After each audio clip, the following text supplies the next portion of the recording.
This is a conversation with JP, a writer and researcher and a member of the Hong Kong left and decolonial group Lausan. JP and I spoke about the ongoing protests in Hong Kong and what differentiates them from others. Unlike most other places, for example, Hong Kong in many ways has an expiration date, 2047. This is the date when the one country, two systems arrangement with China might come to an end.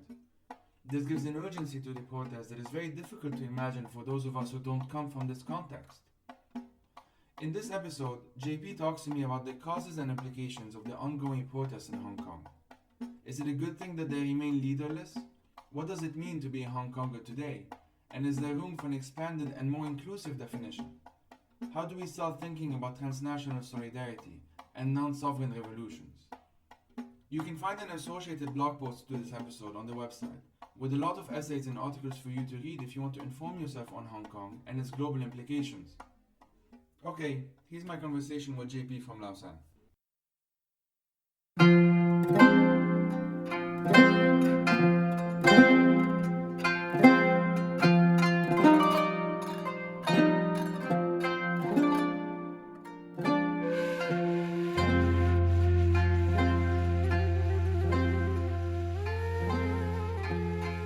If we can start with just quick introductions from your part, if that's okay.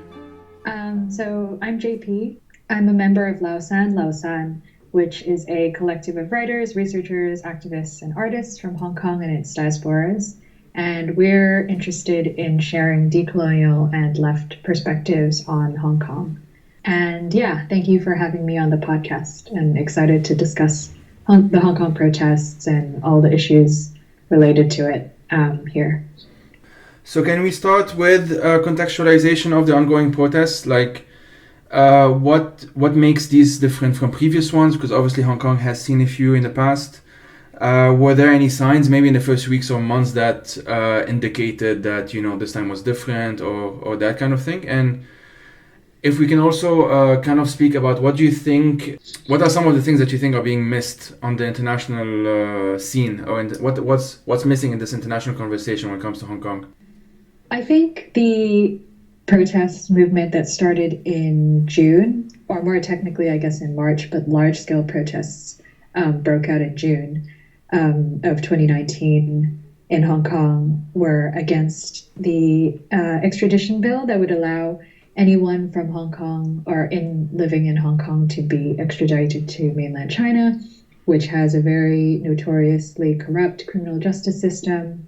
And as the police and state repression of those protests escalated, the protest movement evolved into a broader movement for self-determination and democracy and autonomy. I think that when you look at it from that narrow perspective, that is like from just the vantage point of 2019, it's very easy to miss that honestly, the demands of the protests are not super different to the demands of previous protest movements, such as the Umbrella Movement in 2014, because the demand for universal suffrage and democracy is basically the same.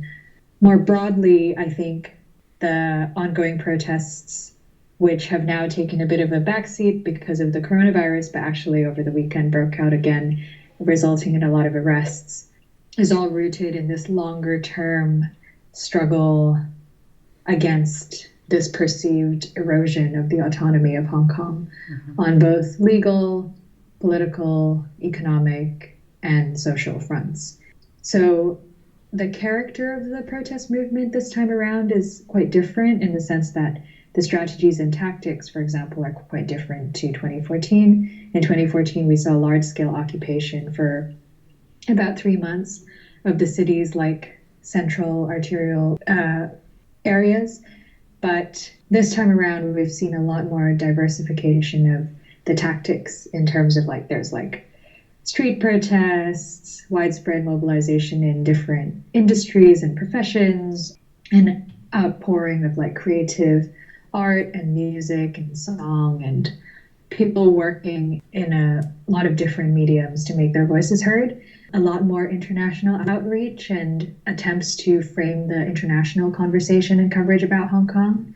And also internally, there's this sense of unprecedented unity and solidarity, mostly because in the years after the umbrella movement in 2014, there was a lot of rancor and discord between different factions of the broadly anti-establishment side. People disagreed about tactics. Some people wanted more peaceful civil disobedience type tactics. Others believed in more militant action, and some went to jail for it. People also disagreed previously on whether the way out was independence or reform within the current system. People disagreed about what should be the priority in terms of securing electoral wins or, building from the ground up. Just lots of disagreements and a deep feeling of disappointment and sadness and grief that the umbrella movement hadn't managed to win any concessions from the government and actually resulted in the arrests and censorship of many. And so all of that has conditioned the response in this movement to be very much focused on building solidarity within ourselves in opposition to what we see as a larger threat. But we can talk about this and the potential limitations because, of course, it's also resulted in a particular attitude towards organizing that is not super inclusive and also is not very tolerant of maybe disagreements that challenge the structure of the movement and this decision making. So, yeah. Okay. Kind of adding to that, or kind of to get into some of the details, I guess. The movement in Hong Kong is, as far as I can tell, is being described as leaderless. How accurate is it? And if I can maybe get your thoughts on just reflecting on whether this has been efficient so far, or whether there have been discussions, whether on the ground or in the diaspora, online, and so on, over over how the tactics can be bettered. How can we here as protesters, let's say, how can protesters make these demands actually realized? I think the leaderlessness of the Hong Kong protest movement currently has to be situated again in this longer history of mobilization, in the sense that basically the last 5 years since the 2014 Occupy Central movement has seen widespread arrests, harsh sentencing of people convicted of having staged riots.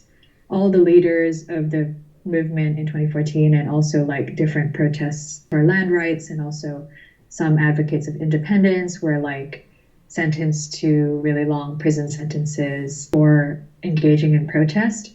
And so first and foremost, the leaderlessness was a response to this because of Hong Kongers' deep awareness of the vulnerability that the state can exploit when there are clear and defined targets and leaders of a movement that they can kind of clamp down on and thereby extinguish the momentum of protests.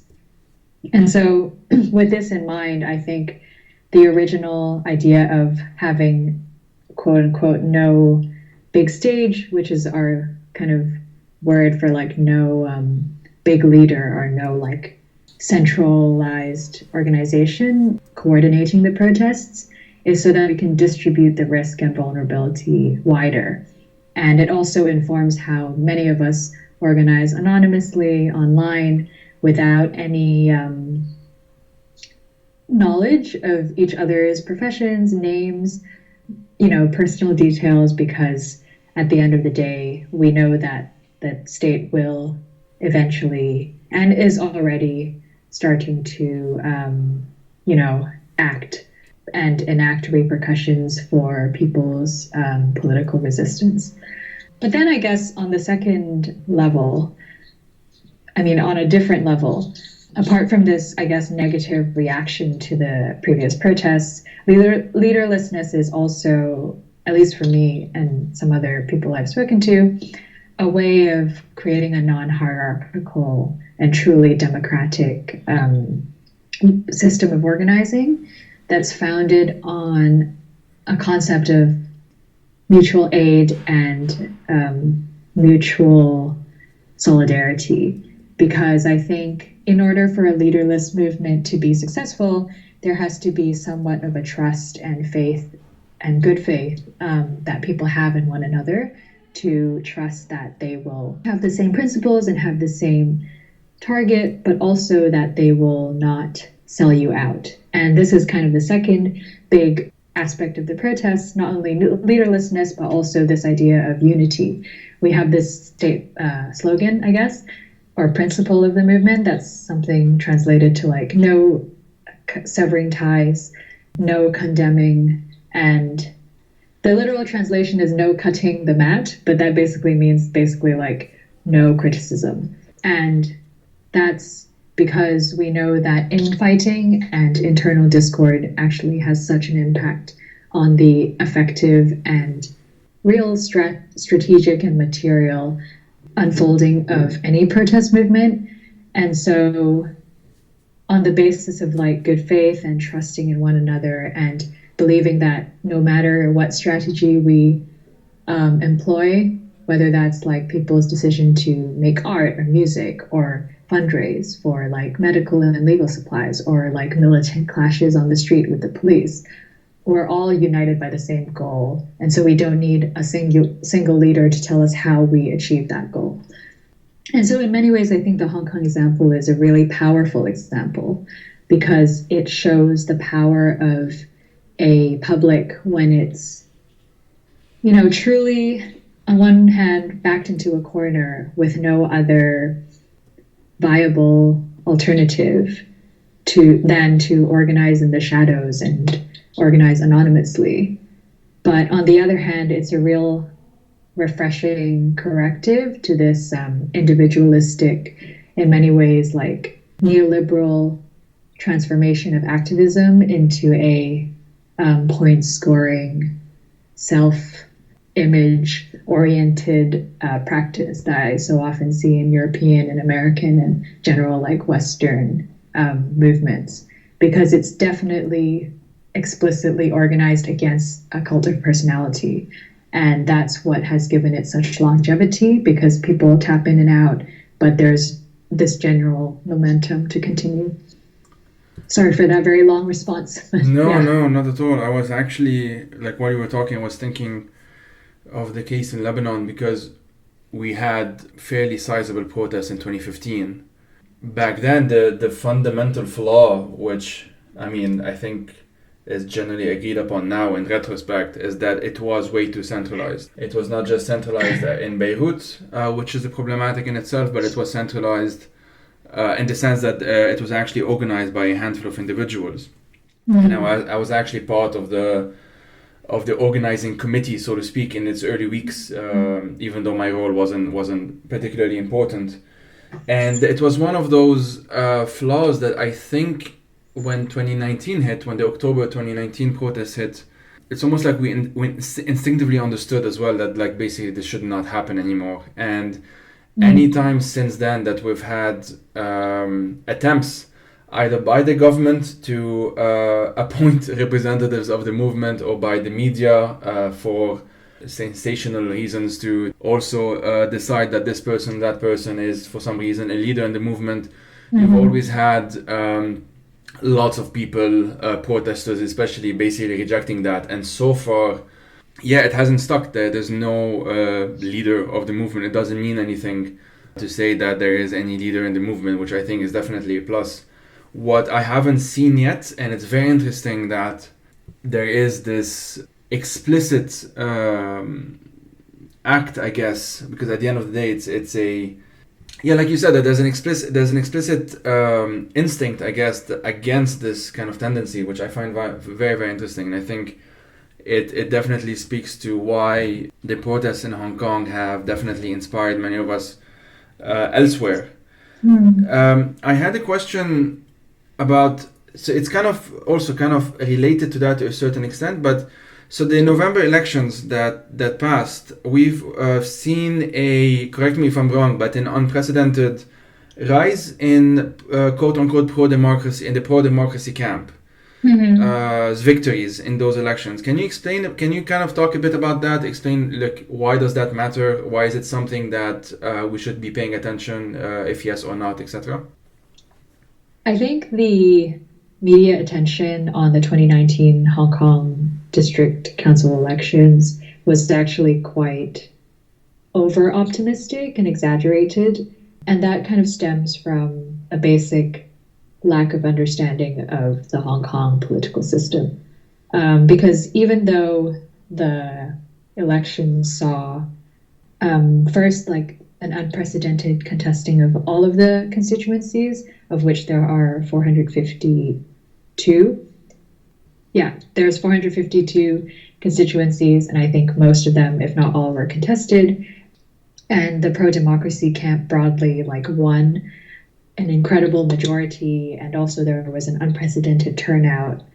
At the end of the day, the district councils don't really have much power. They basically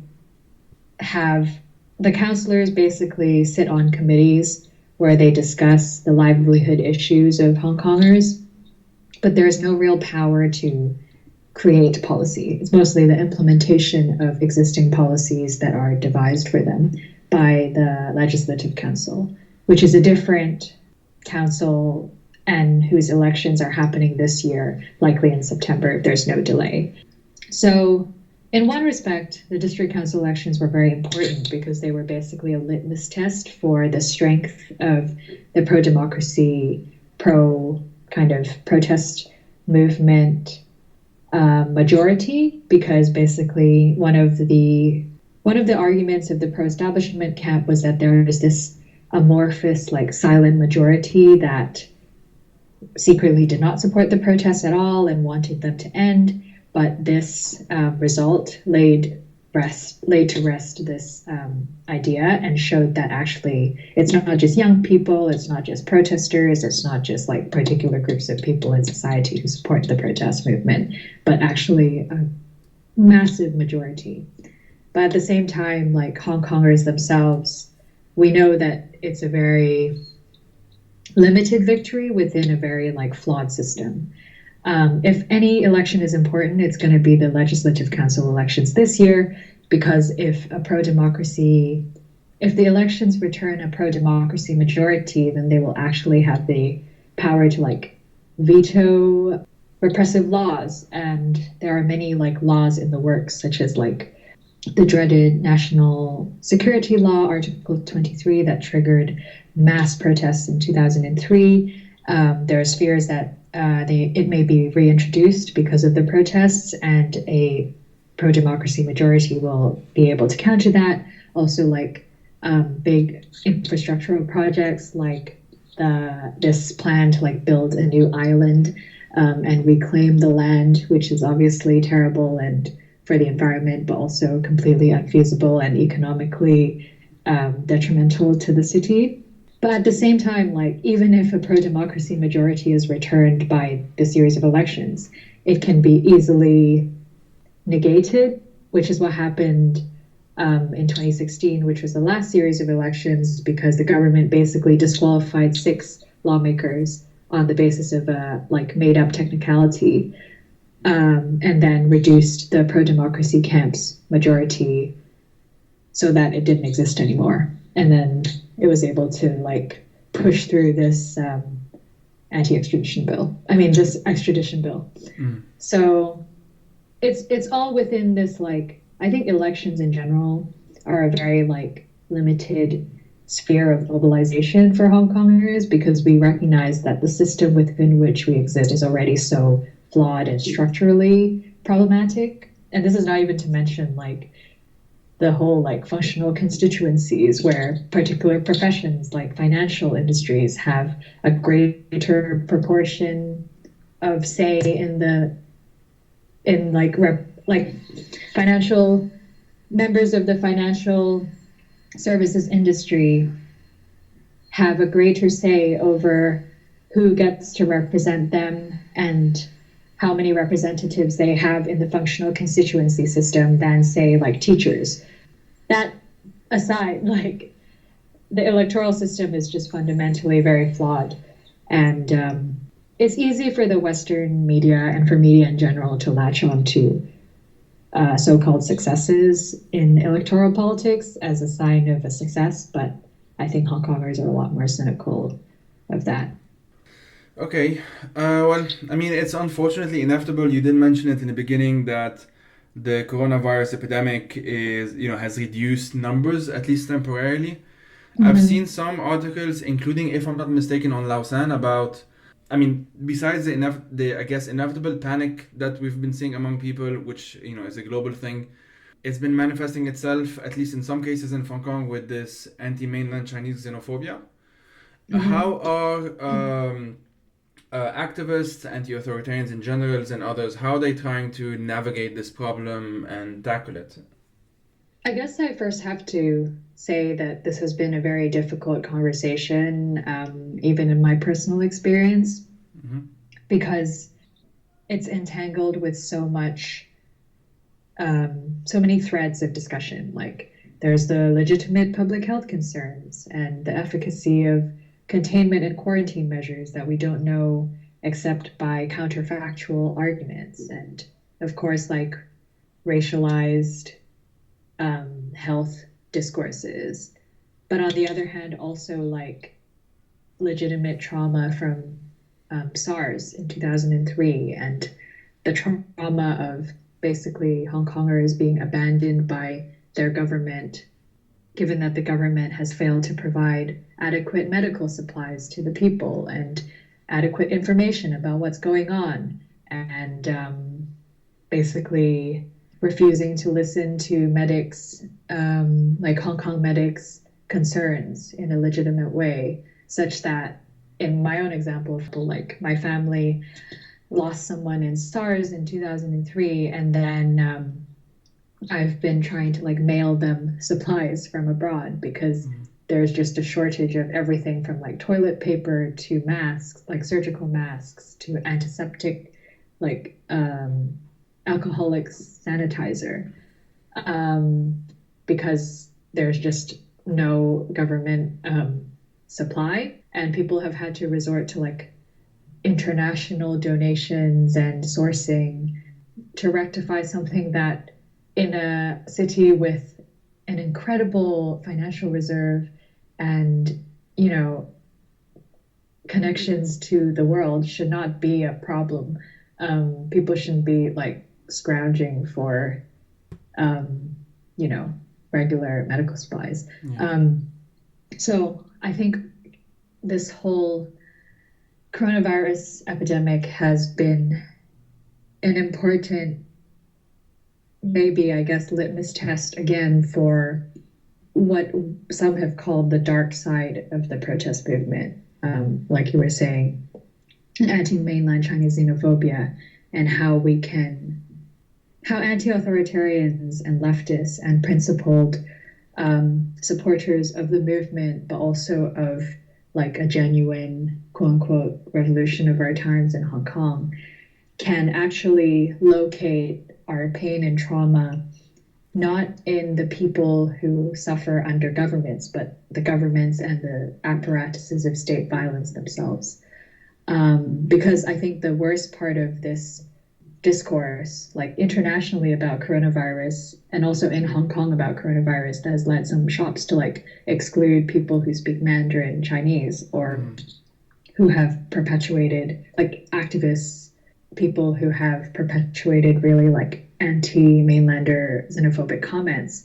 The effect of all of this is to just obscure the real and like painful suffering of those in the worst affected places, which is in, for example, Wuhan, where people are on total lockdown, like have no access to services, are just trapped in their homes and subject to the whims of like an untransparent government that also has been failing its people. It's not the people in Wuhan's fault that the coronavirus developed in Wuhan, like, and also that the government, like the Chinese government, failed to enact policies or to contain it properly. And also like the general lack of sympathy for mainland Chinese people who are suffering the brunt of, the effects of coronavirus. Like in the past, a friend was talking to me about how in conditions of natural disasters in China, like Hong Kong people used to donate, millions of dollars because at the end of the day, it's a humanitarian situation.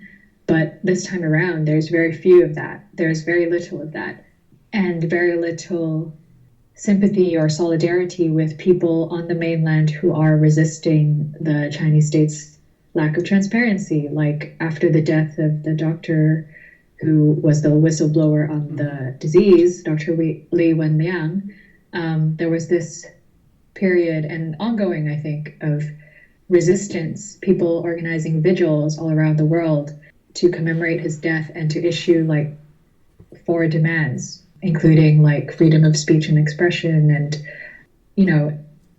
increasing medical supplies to medics. All of this is obscured by this really racialized discourse on public health that necessarily exists with the trauma, but then ignores and obscures the pain and suffering. So I think this is how I've been trying to think about it, which is to locate the trauma and try and find the root of the trauma, which is ultimately state violence. And I think that this is actually it's a quite good example of our general approach, which we use in Lausan, and also I think would be a really good thing for leftists in general and anarchists and people who generally support like anti-authoritarian politics to be like, look, what is the root of our current social, political, economic injustice? It's not each other, but it's the state, and it's the structures that the state uses to divide and rule. It's the impacts of colonialism and imperialism that created structures of racism and economic injustice and exploitation that are the root of why people are getting hurt. And I think the core of all of this is to just remind ourselves that we have to start our analysis where the hurt begins and then try and unpack like the structures that create that hurt. And that's how we have been trying. That's why we at Lausan have been trying to translate lots of pieces around the coronavirus that I can later share, that basically look into like all of these different perspectives about how the outbreak is hurting people, like whether that's female prisoners who are being forced to work overtime to produce surgical masks for who knows who in Hong Kong, or people whose legitimate criticism of xenophobia as a result of the coronavirus outbreak are being suppressed because of this allowance of xenophobic discourses to be aired out as a result of trauma, because trauma is taken to be an excuse rather than a potential explanation that ultimately can't exonerate those points of view. Yeah, all this to say, like, it's a difficult conversation, but I think it's important, as in with many other things, to remember that it's not people who it's not down to individuals to rectify the ultimate effect of like this nation state and its paranoid authoritarianisms and the structure of capital, which deregulates capital but allows for like and justifies and legitimates the suffering of others for the benefit of the rich and powerful, and that includes like containing people in a particular area, is ultimately the suppression of people. And we have to act against the suppression of people wherever that stands. I don't really know if that made any sense, but yeah, I would say it did. I thought I don't know why, but I mean, for some reason it brought me back again to Lebanon, because the recent cases, I think there's 3 or 4 confirmed one in Lebanon so far, have all come from Iran.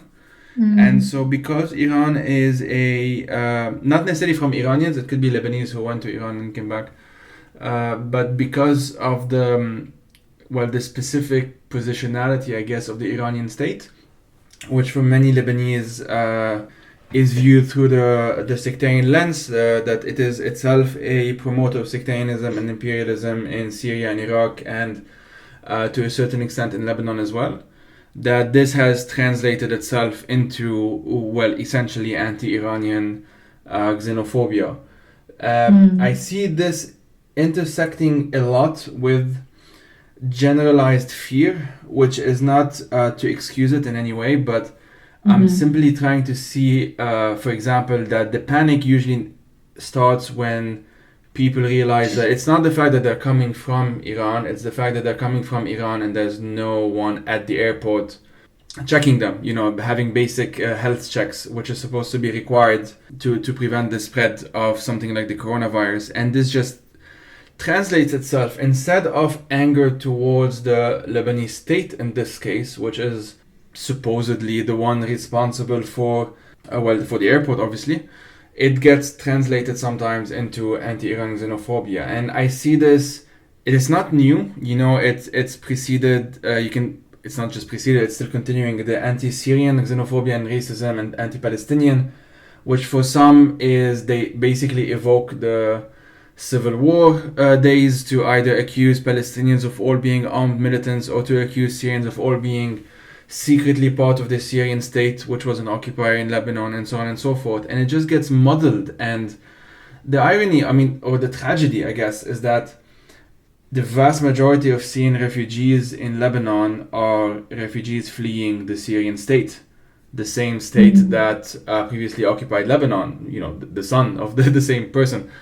And instead of, the tragedy rather is that, instead of building links with these people who are right now, literally physically in Lebanon, most of whom have been there for several years now, we speak the same language, the potential has been squandered. So I can kind of link it, or a segue to the question I wanted to ask, that one of the point of comparisons as well that I've been seeing between the two movements, of course there are always lots of differences and unique contexts and everything, but one point of comparison that I also read this critique on Lausan, I think, and correct me if I'm wrong, that a failure so far, or a limitation anyway, by protesters in Hong Kong, as indeed is the case in Lebanon for that matter, is to include groups like migrants and refugees in their respective movements. In Lebanon, and I will link these relevant articles in the show notes, and I will find the Hong Kong related ones as well.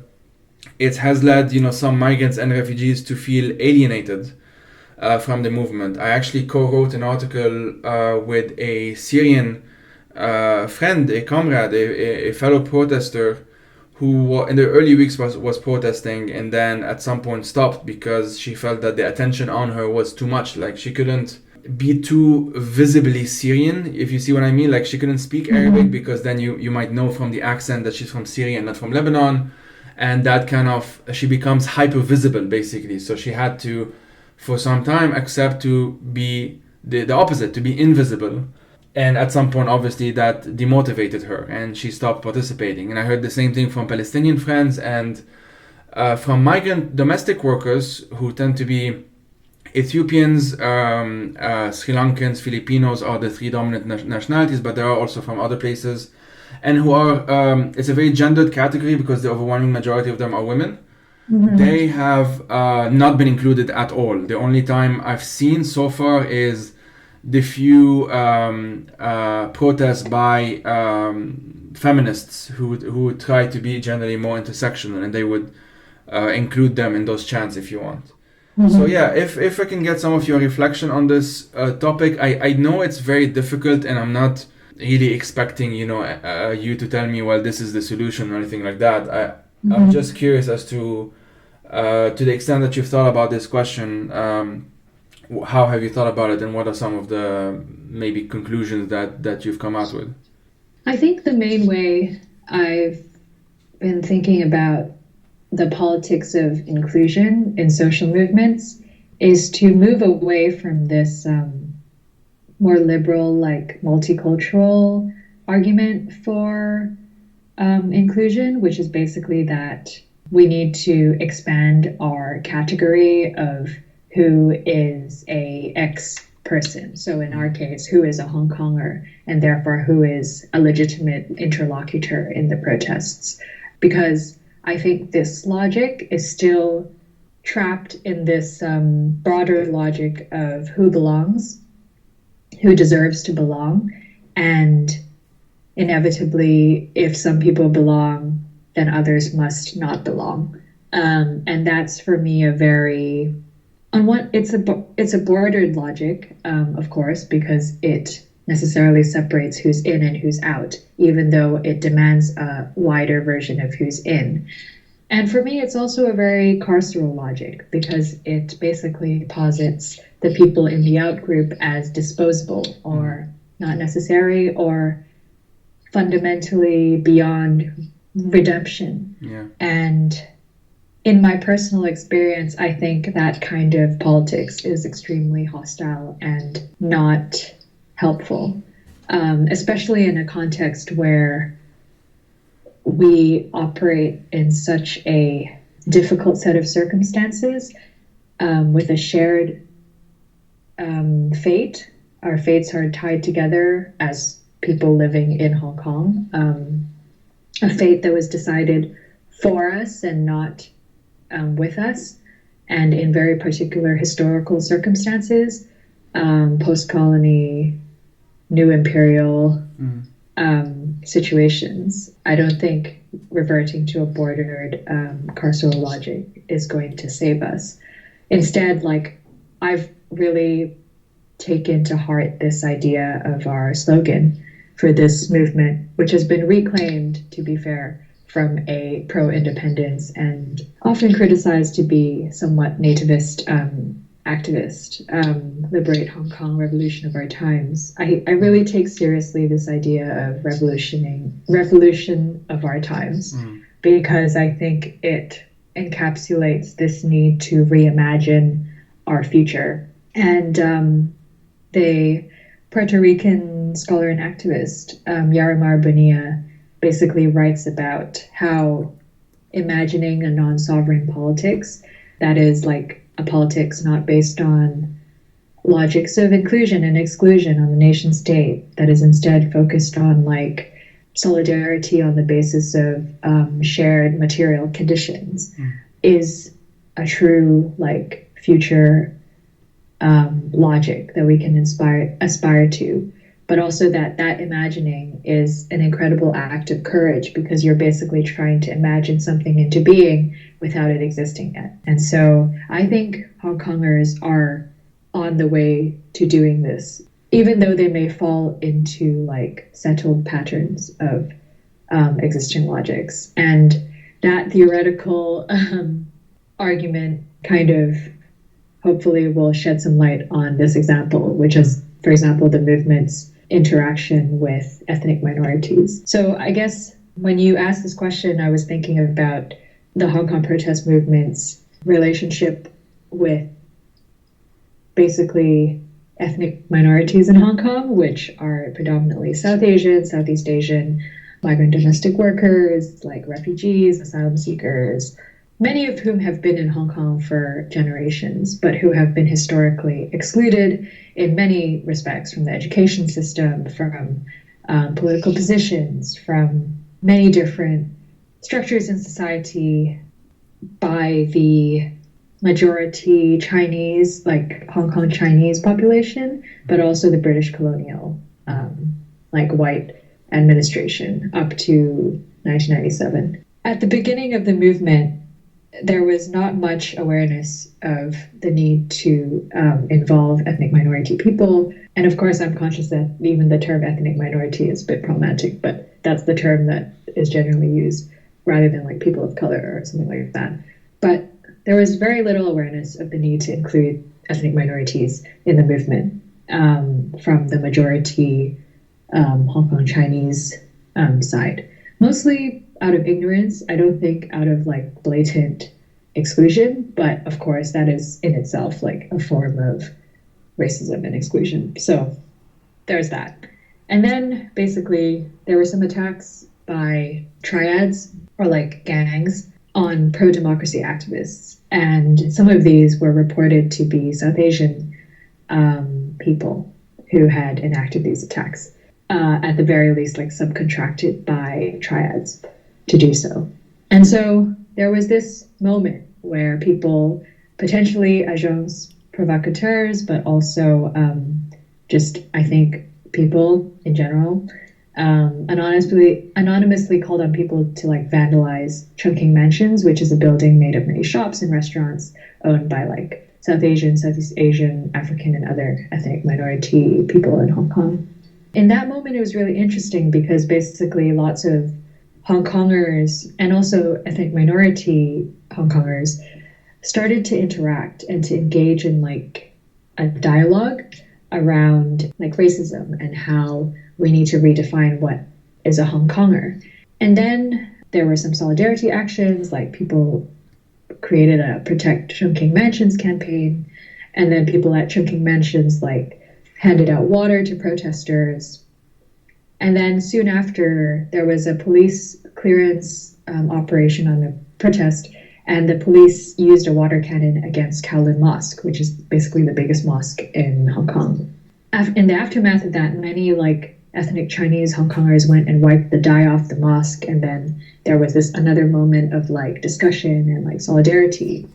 And this idea that, oh, we need to like protect all Hong Kongers and protect religious freedoms and all of this.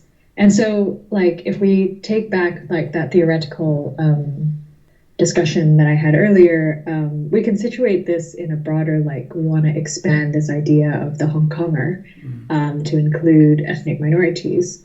But the other perspective is that, as one academic said, basically the identity of Hong Konger has been expanded to include ethnic minorities, albeit sometimes in a tokenistic way.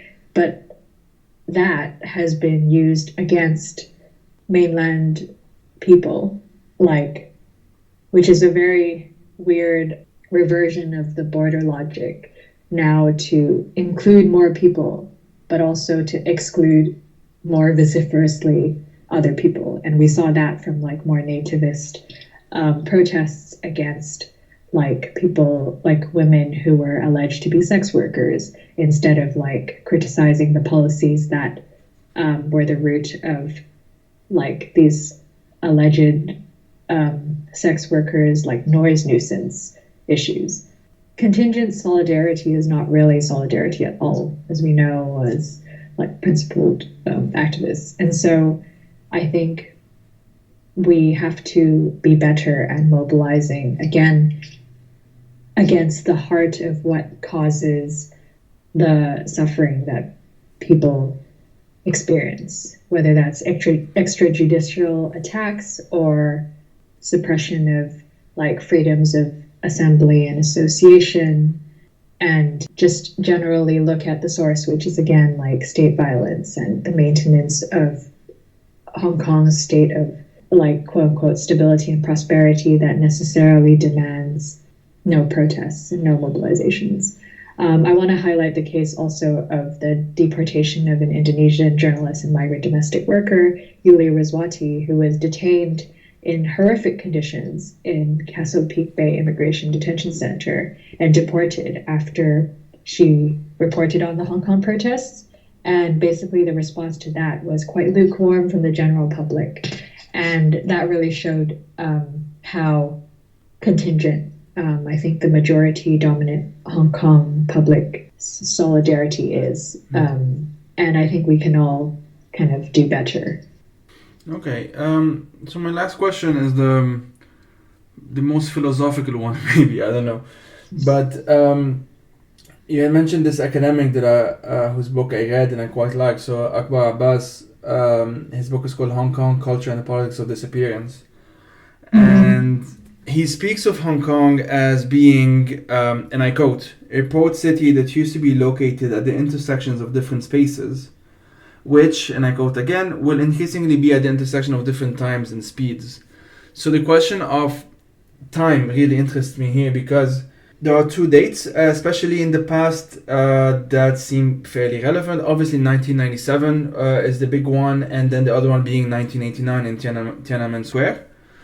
And a future date, which is 2047, if I'm not mistaken, which is when the one country, two systems arrangement might come to an end. Although, it's argued also that it's already being eroded now, but that's officially when it would come to an end. Can you reflect a bit on the significance of these commemorative dates, and even others that I may have missed or that are not talked about as much and they should be, and the generalized feeling of having a sort of quote unquote like an expiry date, 2047? How can that affect the present in the sense of how can it affect the present in the sense of creating this sort of looming existential crisis in a sense? I think it's a very interesting question that, again, provides a really important context to the movement. I think the reason Hong Kong people are so invested in this movement fundamentally is because there's a sense in which we're running out of time. I think with every protest movement since the handover, I guess, when the timer was set, the hourglass was flipped on our continued existence as we currently are, every protest movement since has seen this escalated feeling of doom, basically, but also this fundamental reluctance to declare defeat and to be complacent about our rapidly diminishing autonomy existence. There's this story, basically, that I read in a newspaper about the handover recently that really stuck with me. Basically, it was about how on June 30th in 1997, British and Chinese officers, they had to prepare for some flag ceremony for the official handover ceremony. And basically, the British and Chinese event organizers had a massive fight about when this would happen, the logistics of what was gonna who was gonna lower the flag, when the flag would be lowered, the British colonial flag would be lowered, when the Chinese flag would be raised.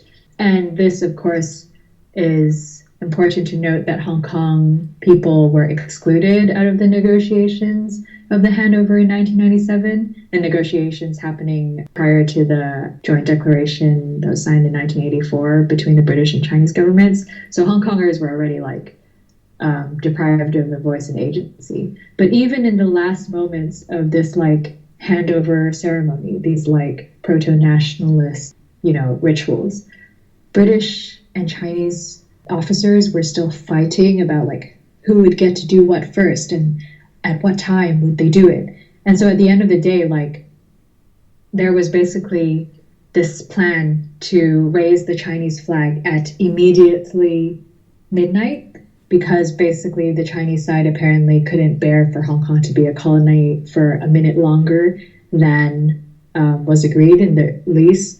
And Britain had no bargaining power, and so was just okay, sure. And then there was this the article was talking about how there was a plan for the orchestra at the scene to start playing the Chinese national anthem at exactly midnight, and the flags to go up and down at that moment. But then the article goes and says, basically, as a result of some mishap, some mistake, there was a 5-second delay between midnight and 12:05 where nothing happened. Something just went wrong and the schedule was just messed up. And the author was for those 5 seconds, Hong Kong was truly itself. Hong Kong just existed in and of itself, beyond the logics, the colonial temporalities of Britain and China. And I think that moment really stuck with me because it really encapsulated this existence between, on the one hand, the accelerationist tempo of neoliberal financialized capitalism, which Hong Kong was basically always bred to be. This port city, basically a funnel for the world's capital, first for the British Empire and then for China.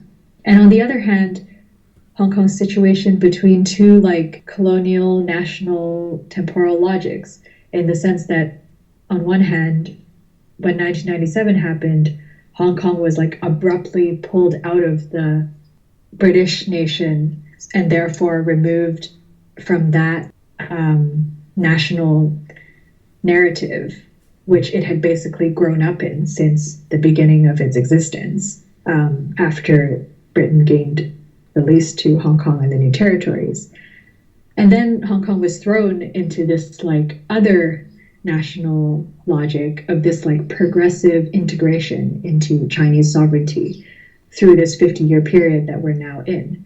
So basically we're trapped in these timelines and tempos of movement that also reflect contemporary geopolitical realities, while at the same time trying to remain firmly rooted in our daily realities of daily life, but also now in this protest movement, rapidly escalating police force, repression, censorship, all these things.